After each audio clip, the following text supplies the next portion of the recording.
Seseorang apabila ingin memperbaiki ekonominya, maka perbaiki sholatnya.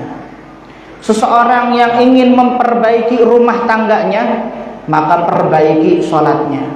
Seseorang yang ingin memperbaiki usahanya yang anjlok, maka perbaiki sholatnya. Wa min qutbil malal Abbas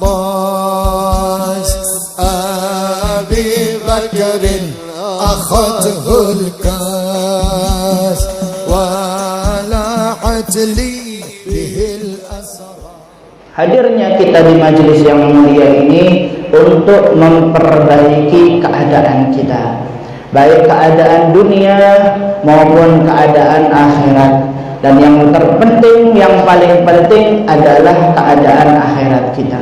Yang dikatakan oleh Al-Imam Ahmad Ar-Rifai, beliau mengatakan, salasun kalimatun kanal akhyaru minal mutaqaddimina yusi ba'duhum ba'duhum fi kutubihim bihinna. Al-Imam Ahmad Ar-Rifai mengatakan, dahulu mereka para sholihin saling nasihat menasihati, sebagaimana yang diwasiatkan oleh Allah Subhanahu wa taala di dalam Al-Qur'an, wal asri innal insana lafi khusrin illa alladziina amanu wa 'amilus shalihat wa tawassaw bil haqq wa tawassaw bis sabr. Demi masa sesungguhnya manusia itu berada di dalam kerugian.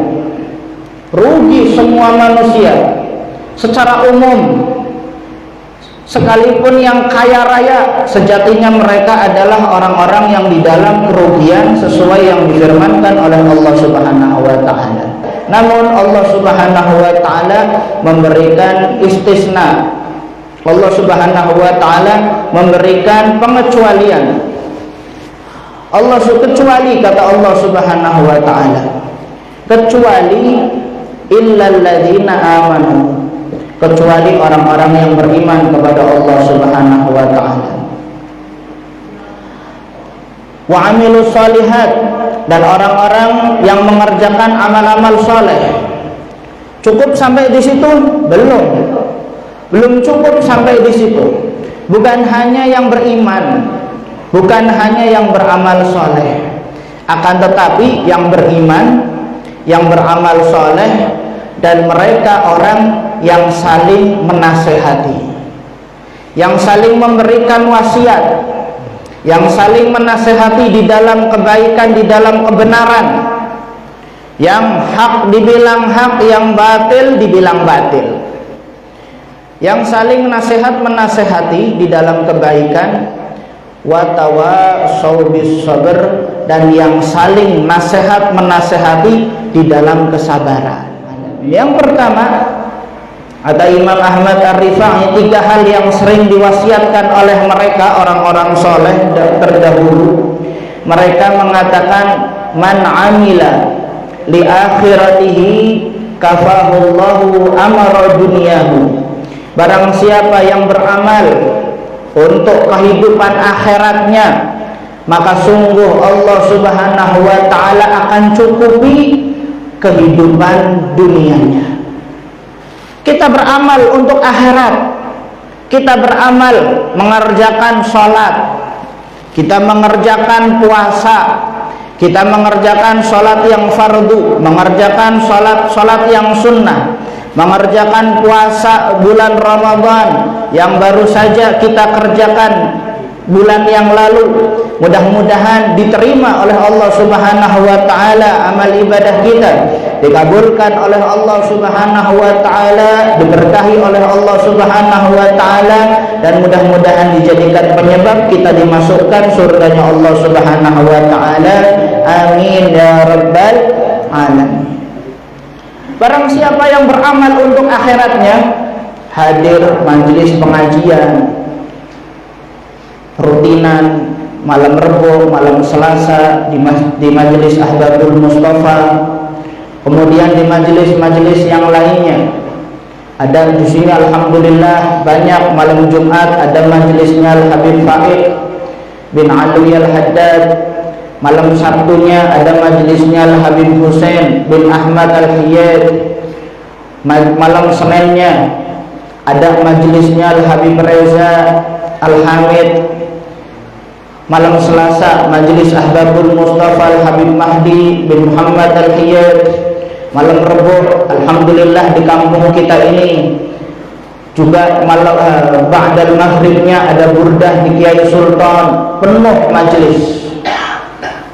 Ahad pagi ada di majelisnya Al-Habib Bagir bin Hasan bin Husain bin Syekh Abu Bakar bin Salim. Syukur alhamdulillah. Kalau kita rajin dengan tujuan niat untuk kehidupan, untuk bekal kita di akhirat, maka sesuai dengan apa yang difirmankan oleh Allah Subhanahu wa taala. Wa may yattaqillaha yaj'al lahu makhraja wa yarzuquhu min haitsu la yahtasib. Barang siapa yang bertakwa kepada Allah Subhanahu wa taala, beramal untuk kehidupan akhirat, beramal untuk kehidupan akhirat, maka Allah Subhanahu wa taala yaj'al lahu makhraja. Allah Subhanahu wa taala berikan jalan keluar dari segala kesulitan. Berikan jalan keluar dari kesulitan hidup di dunia, dan Allah Subhanahu wa taala berikan jalan keluar dari kesulitan kita nanti di akhirat. Dan kesulitan di akhirat beribu-ribu bahkan berjuta-juta kali lipat sulitnya ketimbang kehidupan dunia. Mudah-mudahan yang majelis kita malam hari yang mulia ini, majelis kita ini, majelis-majelis yang kita hadiri menjadi amal ibadah untuk bekal kita di akhirat, dan mudah-mudahan kehidupan dunia kita dicukupi oleh Allah Subhanahu wa taala. Amin ya rabbal alamin. Kemudian yang kedua, waman aslaha sariratahu aslahallahu ala niyatahu. Barang siapa yang berusaha untuk memperbaiki hatinya, yang tersembunyi di dalam dirinya, yang tersembunyi di dalam kehidupannya, yang rahasia-rahasianya, hatinya diperbaiki, berusaha untuk memperbaiki kelakuannya, berusaha untuk memperbaiki akhlaknya, berusaha untuk memperbaiki hatinya, maka Allah Subhanahu wa taala akan memperbaiki segala yang nampak di dalam diri kita. Kita berusaha memperbaiki hati, maka semua kehidupan kita, urusan kita akan diperbaiki oleh Allah Subhanahu wa taala. Dan kita, tujuan kita hadir majalis yang semacam ini, baik di majelis Ahbabul Mustafa Iqra maupun majelis Ahbabul Mustafa Pusat bersama Guru Mulia Al-Habib Mahdi, tujuannya untuk memperbaiki keadaan kita, untuk memperbaiki sarirah kita, untuk memperbaiki hati kita, untuk memperbaiki akhlak kita, untuk memperbaiki segala yang ada di dalam diri kita.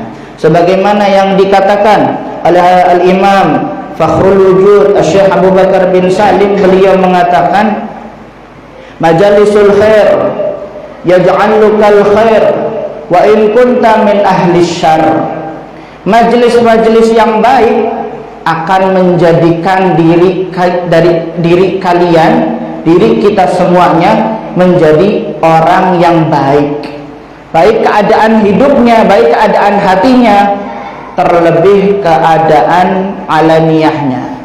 Walaupun wa in kunta min ahli syarr, walaupun kalian tergolong daripada orang-orang yang kurang baik, maka yang kurang-kurang akan ditutup oleh Allah Subhanahu wa taala. Yang kurang baik akan ditutup oleh Allah Subhanahu wa taala, akan ditambal oleh Allah Subhanahu wa taala. Wa man aslaha ma bainahu wa bainallah aslahallahu ma bainahu wa bainan nas. Barang siapa yang memperbaiki keadaan dirinya dengan Allah Subhanahu wa taala, maka Allah Subhanahu wa taala akan memperbaiki dirinya, keadaan dirinya dengan orang-orang di sekitarnya, dengan orang-orang lain. Orang yang senantiasa menjalankan ibadah-ibadah kepada Allah Subhanahu wa taala, salatnya diperbaiki. Seseorang apabila ingin memperbaiki ekonominya, maka perbaiki salatnya. Seseorang yang ingin memperbaiki rumah tangganya, maka perbaiki salatnya. Seseorang yang ingin memperbaiki usahanya yang anjlok, maka perbaiki salatnya.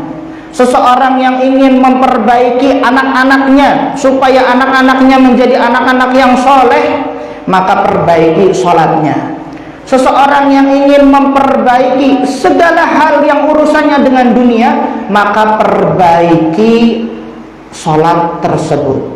Sebab salat adalah dikatakan itu salat sumia bis salah fa innaha silah bainal abad war rabb.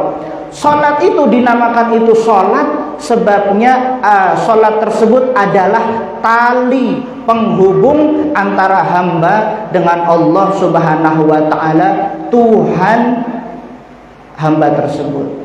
Maka apabila tali hubungan tersebut kuat dengan Allah Subhanahu wa taala, maka Allah Subhanahu wa taala akan memperbaiki segala urusannya.